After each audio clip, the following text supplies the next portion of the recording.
Vëllezër, dua të dëshmoj për nder dhe lavdi të Zotit që ai në mëshirën e tij të pafund më thoshte nëpërmjet dhuratës së profecisë, që do më lejonte më shumë fjalë për të adhuruar dhe këtë e pash të reflektuar në mes të kultit të lavdeve. Gjithashtu më thoshte se do bënte vepra të mrekullueshme në jetën time dhe dua të dëshmoj për këto. Mbaj mend një ditë kur Zoti më thoshte që do kaloj një moment vështirë, por që do më tregonte nëpërmjet ëndrave.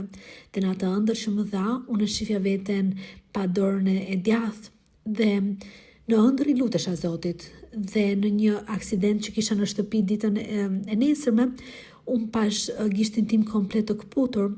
Ata që e shihnin thonin që duhet të shkoja patjetër në spital që të ma prisnin atë. Kur shkoja në spital, unë kisha një mbules në dorën time dhe kur e hoqja atë, për nder dhe lavdi të Zotit, unë nuk e kisha humbur gishtin, por ishte aty. Gjithashtu, nëna ime një ditë hëngri një sallat dhe kjo sallat i krijoi një dhimbje të fortë në fytyn e saj. Në spital i bën një analizë dhe aty pan që kishte prerë fytin, pjesën e brendshme të fytit për shkak të një brisku që kishte qenë brenda sallatës dhe ju desh të bënin një operacion. Ajo gjatë natës për shkak të dhimbjes nuk arrinte të fliste, por mëndërisht i lutej Zotit. Dhe një mjek dhe një infermiere erdhi gjatë natës dhe mjeku i tha mos të shqetësohej, që ajo ishte mirë. Të nesërmen ajo ndjehej shumë e lumtur dhe erdhi një infermiere dhe i tha si ndjehej. Dhe priste që nëna ime t'i përgjigjej nëpërmjet shenjave, por nëna ime u përgjigj nëpërmjet fjalëve që ndjehej shumë mirë. Dhe tha që mjeku kishte ardhur gjatë natës dhe kishte thënë që ajo do ishte mirë. Infermiera u habit shumë sepse asnjë mjek apo infermiere bënin vizita gjatë natës. Dhe kur erdhi doktori kirurg për ta parë se si vazhdonte plaga e saj, por për hir dhe lavdi të Zotit tim, e kuptuan që nënës time i kishin bërë një operacion të brendshëm, edhe pse ajo asnjëherë nuk e kishte bërë një operacion nga mjekët, sepse nuk pati nevojë nga mjekët që t'i bëhej një operacion i vërtet, sepse nëna ime mundi të fliste dhe tani ndjehet mirë dhe këtë e dëshmoj për nder dhe lavdi të Zotit tonë. Unë dua të dëshmoj për të nderuar emrin e Zotit.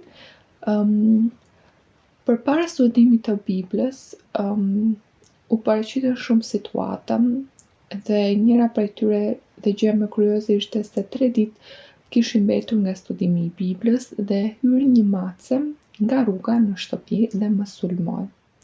Dhe më kafshoi dorën. Dhe pas 24 orësh më vonë, dora ime ishte fryrë dhe nuk mund ta lëvizja as krahun dhe më dhimbte shumë. Ju luta Zotit, ju lutem Zot mos e lejonin, se kështu nuk do të mundem të shkoj në studimin e Biblës. Doktori më tha se duhet të qëndroja me dorën e ngritur dhe i thash burrit tim që të jetë në një pozicion që mund të lavdëroj Zotin. Dhe doja që ta lavdëroja Zotin. Dhe kështu të shtunën broma i kërkova Zotit që të më lejonte që të duartrokisja kur motra të këndonte. Dhe Zoti më lejoi që të dielën dorën të ishte mirë dhe kështu mund të duartrokisja. Dhe të nesërmen shkova te mjeku. Dhe doktoresha që më ekzaminoi më tha që nuk mund të jetë e mundur, sepse kanë kaluar vetëm 3 ditë dhe janë shumë persona që vinë me lëndime nga sulmet e kafshëve dhe askush nuk është kështu. Dhe unë këtë e dëshmoj për t'i dhënë nderin dhe lavdinë e Zotit.